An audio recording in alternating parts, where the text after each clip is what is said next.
داشتیم از مشهد می‌اومدیم یه دفعه اومد بعدی پیچید جلومون اومد پیچیدون جلوم کشیدن یه دونه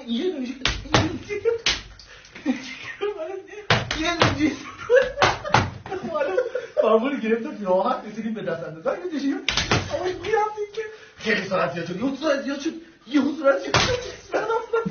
این داره چیکار بکنه از این دنده دارم همین داشتیم گفتیم یهو من اومدم دنده کشتم داشتیم نمیرفتیم داشتیم نمیرفتیم اصلا کپی رکزد این کپی رکزد آی بام این کپی رکزد کپی رکزد بعد ایستادم آقا چیه مگه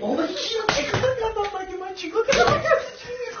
گفتش که هیچی فقط واسه مدرک دست کردم که این مدرک رو در آوردم مدرک چیزی میخواد گفت نه من چیزی نمیخوام خواستم جمعی کنم من دست کردم چیکار میو مدرک رو در آوردم گفت این چیه گفتم ویرگن آقا